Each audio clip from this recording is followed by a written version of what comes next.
Yes, gang. I hope you're well. Happy Monday. And welcome back to another episode of Slee Raw's Trekking. um, and here he is, the man, the myth, the legend, in a pair of classic trunks, looking super fucking happy about it. Mate, I look so negged. But obviously, as you all know, this week I sort of confirmed with myself and everyone who is interested and who cares that post heart attack this year and my inability to be able to chase my super heavyweight dreams, it's taken me a long time to come to terms with. It's taken me up until probably last week to come to terms with the fact that isn't going to be a reality, and I'm now in a position where if I want to compete, I've got to be realistic about where I can do that. And classic is something that I'm going to be moving towards. And I think what was always massively interesting, certainly when I started, I moved into bodybuilding a couple of years ago, and I ran my junior season with Jamie DeRigo. There was always a conversation between us both of whether I was going to pursue classic or whether I really wanted to pursue being an open class bodybuilder, and it was always a toss up. And I think for me, like, genuinely, I've always seen bodybuilding as in my head, the reason why I started bodybuilding in the first place was just to get bigger, and that has always been the mentality. And Jamie back in the day, or what, like, obviously a long time ago now, a couple of years ago, said, like, you can do whatever you want. Like, if you want to do classic, we'll run classic, and and I love the classic division, very much so. But I was always a little bit more drawn to the open guys, just for the sheer idea of not of letting go of that, of not wanting to let go of that body dysmorphia, like, potentially, and just wanting to be the biggest I possibly could, which is why I started training in the first place. I wanted to be the biggest and strongest I could possibly be, and continue to grow towards that. So, coming out of my heart attack at the beginning of the year, and being realistic, it's been something that, providing health was in the right place to do so, that I've sort of looked at and said, do you know what? For health reasons, and the idea that, for example, just to give you a brief understanding. So for me to compete in classic, and look at potentially a little bit more happy than I do there, my weight cap is 93 kilos. Last year I stood on stage at the Arnold's lower 100, so I weighed in on show day at like 101, 102, I think. I'll have to check, don't quote me on that, but it was in and around that 103. So that would be 10 kilos of weight that I would have to lose. And the idea is, guys, for anyone prepping, you can always lose more weight than you think you can. You can always be leaner. And I certainly could have been, and that's the reality. But it poses a very, very different question, and gives me an opportunity to really change the approach I would have at competing and being competitive, certainly in the classic division, because the reality is I would have to make weight, as opposed to being in the open class, whereby I have to try and come in as big as I possibly can, whilst trying to get as lean as I possibly can. So the dynamics and variables change massively there. So it gives me a new opportunity in terms of a new direction, but also a new opportunity to really hone in on how I approach my prep, and as and when I do that. So that is the long and short of it. And again, I'm super excited. I'm super grateful. It's been something that's been discussed between myself and Joe. Obviously, after the situation, I'll be honest. Like, when I was in the hospital, I was like, what am I going to do? How can I do this? How can I continue to compete? And classic has been something that has always been, like I say, close to my heart, and something that to be honest with you, like, even after speaking to a number of people about it, Joe, like, everyone, have always said, mate, why aren't you doing classic anyway?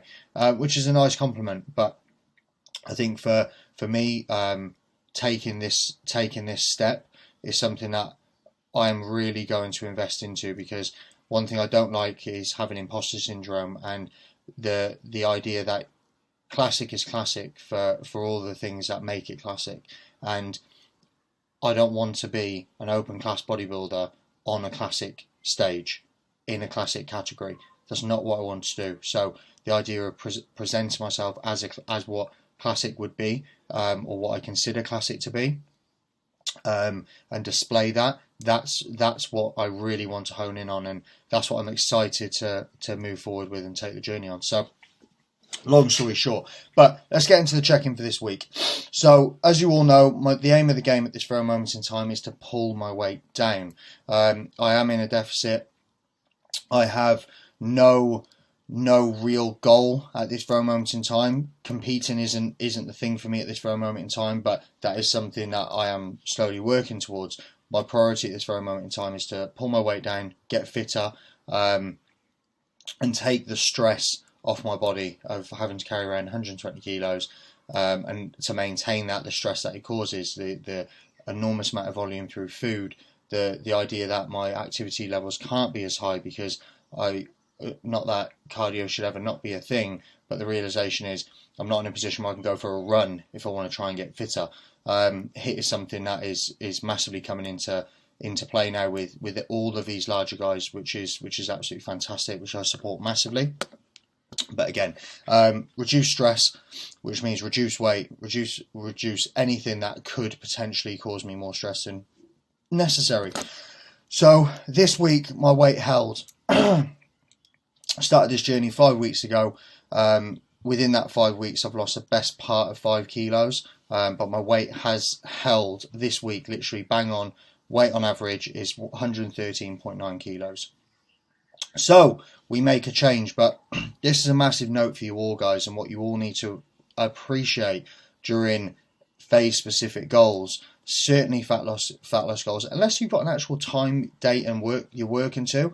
Like, understand that you can exhaust variables for an enormous amount of time. Who watching this has sat on the same variable for 5 weeks to say, I can still take more out of this, I can still take more out of this, and still continuing to do so? I have. Okay, so if you could lose 5 kilos in 5 weeks without having to change a fucking thing, I bet you probably sit there and be like, well, that makes more sense. Not only that, again, talking about elongating your runway and being able to maximize every single variable that you have at play to be able to achieve your needs and goal, that's massively important. So in terms of this week, I actually think the look is better, not just because I'm in a pair of classic pants, but if we're to go through these pictures, some of them I absolutely hate. Again, just like when your composition isn't in a place, apart from the fact that I look like I've been attacked by a fucking octopus. When you're not in a position where your composition is fantastic, it's hard to see what you're really looking at. And like, I'm not out of shape. But again, the reason why we do this is, and the reason why we progress the way that we do as bodybuilders or fitness fanatics or anyone achieving our goals, is because we are critical, which it should be the driving factor and force as to why we continue to get up in the morning to chase that extra 1% every single day. Look at him. Oh, he's smiling now. This is good. So again, some of these poses Sammy wouldn't be very happy with. I've got to shout out to Sammy because he's helped me an enormous amount with the confidence to be able to start to try and display classic flow and classic shapes. Some of them obviously need a lot more work, but I am really enjoying having him round. Elbows way too high there. Sammy would not be happy with that. But yeah, this is where we look visually, which I'm pleased with. Now this is going to make you all laugh. What do you reckon of this? So in terms of the summary page and where we are, this has been changed. So Operation Sleep Bum, which is a very, very wide statement, but as you can all appreciate, like if we shoot for the moon, we might hit the stars. So I'm going to continue to work towards this operation, and maybe I'll just run Chris Bumstead over instead of beat him on stage. But we need to work forward, and again, my long-term goal is to turn pro in the classic division. That's what I'll be working towards, and that's what I plan to make happen. So in terms of where we are, just to give you an idea, journey plan, this is my visual representation of where we are every single day. My initial 12-week goal is to stay in the deficit phase up until the wedding, when me and Mads get married on the 20th of June, which I'm extremely excited for. So we've got a 6-week countdown now. Whew, she's such a lucky girl, I tell you.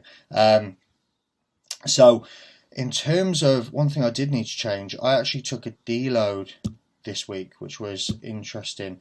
So reason why I hit a deload, and this is actually very interesting for you guys, because what we're starting to see already is I'm actually accumulating an enormous amount of fatigue in a very, very short amount of time.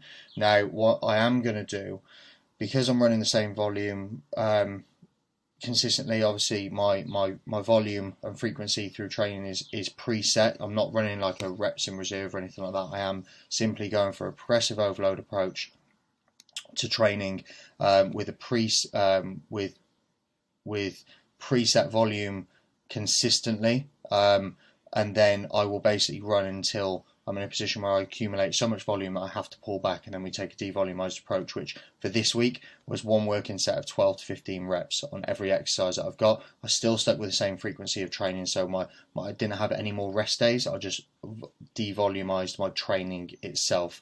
Now, what I am going to do, what I'd usually do for clients, is once we've accumulated that much fatigue, and you're probably thinking, what, you did 3 weeks of training and then you needed to pull back. That was a reality, and I was more than confident in being able to run like I have previously, 7, 8, 9 weeks of a training block. I normally start to fade out over about 7 weeks, and then by 8 weeks I'm like, I have to pull back. But I'm obviously not assisted now. My food is I'm in a calorie deficit from a food standpoint and expenditure standpoint. So I'm going to see how I get on over these coming 3 weeks and see if I do start to fade out by that 4th week. And if that's the case, then that's what we're going to run. And I'll run that consistently, and I'll do 3 weeks on, 1 week off. Like, I've got no problem with that at all. Unless I'm in a position, which I think is more than productive enough personally. One of the guys on the team, Cal, is in a very similar position. He's extremely strong and rallies his weight so quickly. He can accumulate load like so fucking fast. And I literally have to pull him back every 3 weeks, every 3 to 4 weeks, because he is like that. Obviously, he is assisted, so it's a little bit different. But in terms of where I am as an individual at this very moment in time, my needs may potentially sit on a 3 week on, 1 week off basis from a volume standpoint, which is where we train full volume and then deload.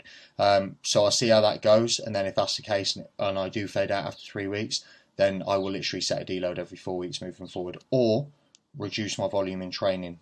Not 100% sure yet, but we'll manage it.